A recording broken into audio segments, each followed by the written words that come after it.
G'day guys, Josie here, another epic trip down memory lane, and this time's going to be Bastion of Twilight. So, as you guys can see here now, as I said on my previous episode about, Friend of the Four Winds, we just get into Bastion of Twilight, which is down here, and it's got 5 bosses here, well, 4 bosses, unless you're playing 25 Heroic, which I am.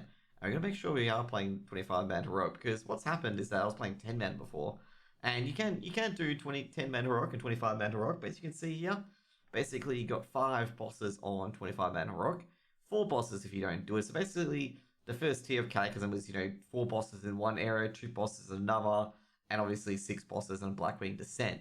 So it makes a total of, 12 bosses overall.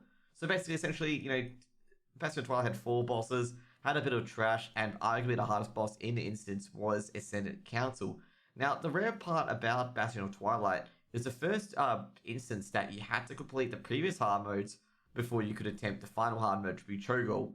So basically, if you didn't clear Ascendant Council in hard mode, you couldn't do Cho'Gall in hard mode. Ascendant Council was arguably the hardest fight on Heroic. Harfest was pretty difficult. Freljord and Valona was pretty difficult. But Cho'Gall and Ascendant Council were the hardest, and we did kill Ascendant Council on Heroic after they nerfed Ascendant Council, and we got into Sinestra finally as well. Cho'Gall was actually still quite difficult, even when you had Dragon Soul gear as well. So this is a thing I've not seen in a long time as well. Bastion of Twilight had an enormous amount of trash, as you see here. Basically, if you wanted to get to the other side of the room, you essentially had to kill all these trash eventually, and it was kind of a lot of CC as well, and it was kind of annoying as well. Also, at the same time, you had to clear these sides and kill these guys as well. This was probably the most annoying trash pack of the instance. And the thing is, you had to clear one of these sides to get these face twisters out of location, otherwise you'd be non-stop attacked by the spears. So eventually what happens is that these guys come out. Soul Blades had a nasty absorb that you had to counter as well. Anyways, let's get started to Harfest Windbringer. So after you cleared all this trash, you got to Harfest Windbringer here as well. So Harfest was the interesting sort of boss. So basically it had a lot of abilities. The most threatening one was definitely the Shadow Wrapped one, okay? So essentially in hard mode, you got all the Drakes, and you need to deal with all the Drakes. Essentially what you need to do first, I believe, you lust and let this Drake out and this Drake out at the same time. You want to get rid of the Storm Rider and the Emerald Whelps. And then throughout the fight, you get the Time Warden, you get the Slate Drake, and then you get the Never Scarred as well. So you get all of these out to make them weaker. And before you phase them to, I believe, 50%, which is on Harfest, you want to make sure everyone is dead. As you can see here, in Heroic difficulty, all 5 are up. And essentially, they all have the possible abilities. So you basically get to deal with all the abilities at the start. And essentially what you want to do is you want to get rid of all of this. Never Blindness helps massively. Sometimes you actually don't have to free the Drakes either, because Harfest had a very, very nasty DPS check, and some of the abilities you could really, really deal with. So Slate Dragon was probably a really, really good one as well, and it really helped the boss because basically he was petrified for 12 seconds, and you can just basically whack him. Cycling Winds, I believe, helps you interrupt Shadow Nova. Basically, if you have troubles interrupting Shadow Nova, which is most likely, you can just whack him really, really hard. So that was probably the best part about having Shadow Nova interruptible. Now, this is the hard part on Harfest, is the fact that AU, Australia, was still on California ping. Okay? And all interrupts were not on the global cooldown. So what you had to do, you had to literally guess the Shadow Nova, because Shadow Nova had a 0.5% cast time until you got this until you got one of these dragons killed. I don't think it's the Storm Rider actually. Yeah, this is Storm Rider. Until you had the Storm Rider killed, you would not be able to interrupt Shadow Nova on the AU server. You could still kill it without being able to interrupt Shadow Nova, but basically your Shadow Nova, was just determined by if your Shaman could get it perfect within that 0.5 seconds. American servers had no issue because they didn't have that issue. They could interrupt it because they were on 50 ping. AU servers couldn't because they're on 300 MS and they had 0.2 seconds to react to it effectively, which is not humanly possible. So what you do to start the fight is that you have one person talk to these guys. Like basically what happens is you pull Harfest, and essentially what you do, you talk to the whelps and stuff like that, or unlock the whelps, and that's how you pull the fight. And you get all these guys out, you take these at the same time, and straight away lust. That's pretty much it, okay? You take these two at the same time, and straight away lust, and then basically once they're dead, you get the Time Warden out, and then when you get the other guys, you basically, do them one by one. The main reason why you want to get Time Warden out as well, because the Proto Drake does a nasty little breath, which you've got to counter by making it slow, so you don't take as much damage. you basically use all your cooldowns at the start to keep your raid alive. So next up, you got this gauntlet trash here. So basically, there'll be fire dudes coming up down here. So you can see Cho'Gall down there as well. And you just need to literally jump down as quickly as you can. Basically, these guys will summon fire elementals. And you need to make sure these fire elementals will knock you off, by the way. They will knock you off and knock you back. And if you fall on the left and right sides, you'll die immediately. So for this area, you have to basically just kill most of this trash pack, actually. In some modes, you can just go straight through here, but it's better off clearing all the trash packs, just in case you aggro it on the left or right. So basically, Cho'Gall disappears, and you get to Valiona and Felarian. So, oh man, I'm trying to remember this fight on Heroic. But, basically, there was ads downstairs. So the Twilight Sentries and stuff like that, and the Twilight Zones, you had to go downstairs to get rid of these Twilight Sentries, because these Twilight Sentries, what they would do is they would fire people upstairs. They would fire stuff people upstairs. And you needed to have a DPS group and tank go downstairs with healers to get rid of all the sentries and then pop back up. And that's essentially what you had to do for this fight. Is you had to go back down, then back up, back down, back up, and clear the sentries. So these guys have linked health, and they also have their own abilities as well. And they have, fabulous flames. He also goes up and goes down and does a bunch of damage. Valiona has her Devouring Flames from the instance, and she also has an ability called Blackout as well.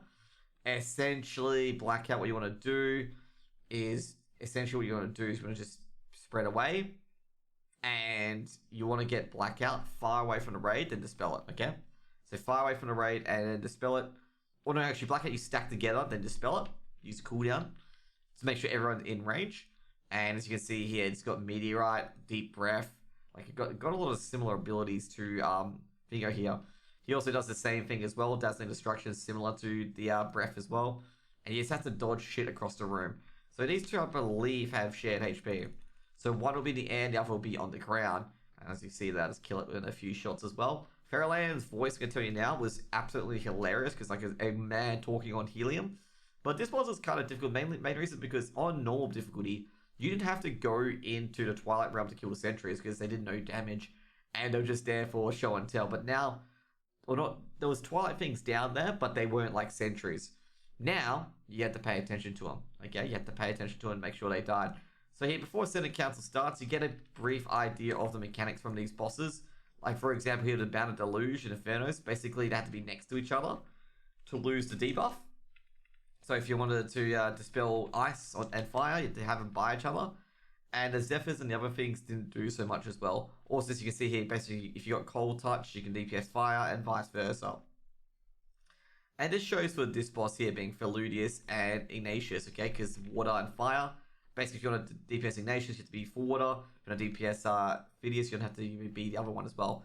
For these things as well as extra mechanics as well, that these guys, Terrestra and Arian, would do abilities from the stage, and then when you kill Ignatius and Fallacious, they also do abilities from the stage as well on Heroic.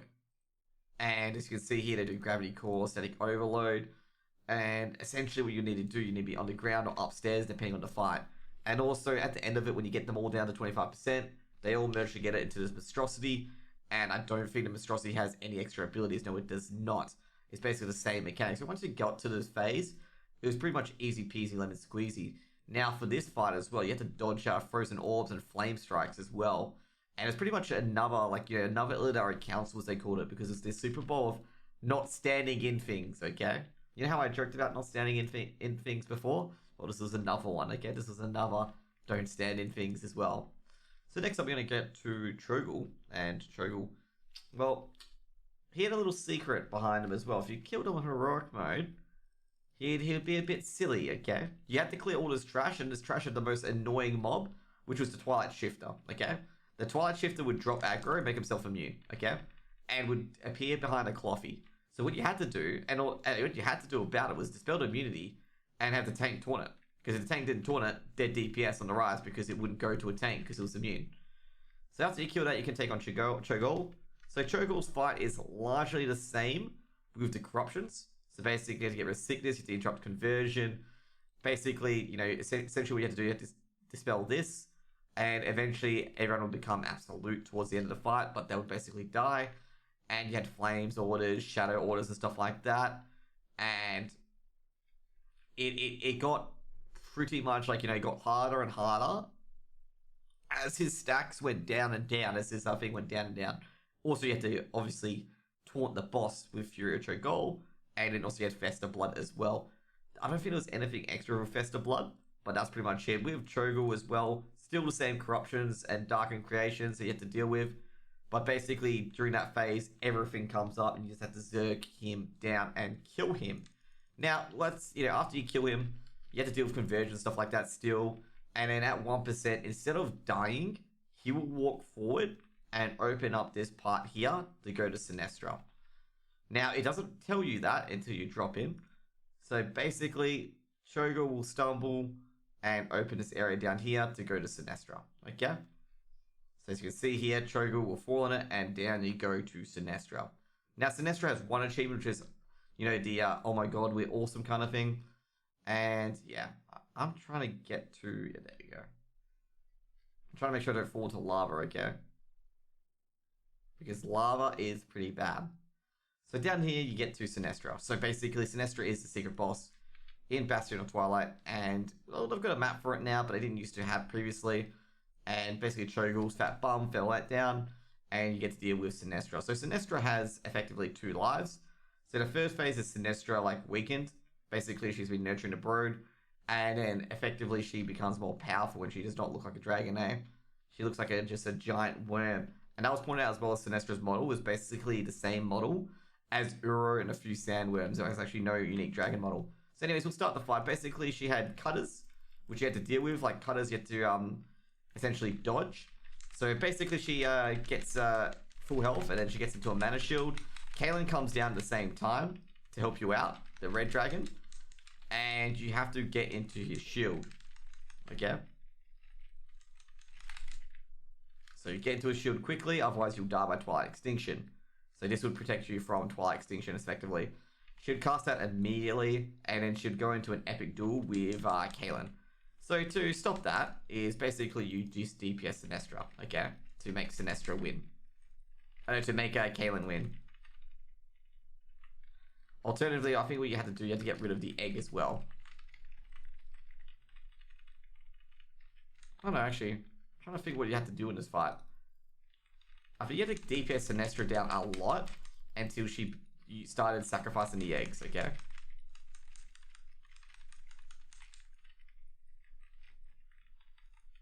By the way, the drakes in this fight you cannot kill.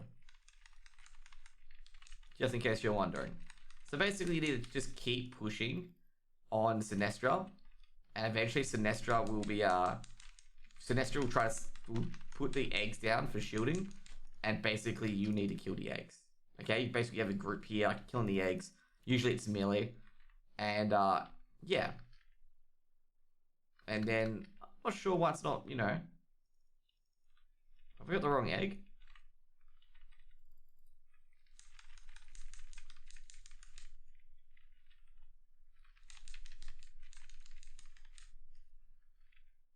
So basically you want to heal Kaelin as well. I'm trying to kill the eggs. It's getting really, really annoying because I think Kaelin's going to die here. Basically Kaelin is using his HP to just basically do things, okay? And you have to deal with the ads at the same time as well as cutters. Basically once the eggs were dead, basically Sinestra will kill Kaelin, okay? No big spoiler, okay, that Kaelin does. Once you got both eggs killed, Sinestra will kill Kaelin, okay? And Kaelin will give you a nasty, a sweet debuff. And yeah. Kaelin should be dead, by the way, but okay. Kaelin gives you a debuff, and basically you have to zerg Sinestra down. Once you lose the debuff, the fight becomes increasingly hard. So anyway, Sinestra dies, and that is pretty much the fight. And I remember getting a certain achievement, which is right here. I'm trying to find it. Where is it? It's at the bottom here, because whatever, I can't even say how awesome you are. And that's quite a hard achievement to get, okay, back in the day, because this was made a feat of strength in Pandaland. And the reason why it's so hard is because the cutters would one-shot people. Even at Dragon Soul difficulty, unless you were a tank or you had some sort of cooldown running at the same time. And that's why it was so hard. And I did it with Ascension. I think it was in 25-man with Cho'Gall. With not Cho'Gall, with Ascension. And just after Cho'Gall. And we did it because a mage Mage almost died of cutters, but they ice blocked, so they wouldn't die to cutters, which was very, very miracle. Like, very, very big miracle. And I was like, phew. But anyways, we got it in the end. And yeah, that's pretty much it. We've tripped down memory lane. And the biggest memory I had from this raid was the goddamn cutters, okay? The goddamn cutters were the most scariest things in this instance. Anyways, guys, hope to see you guys later. Peace out.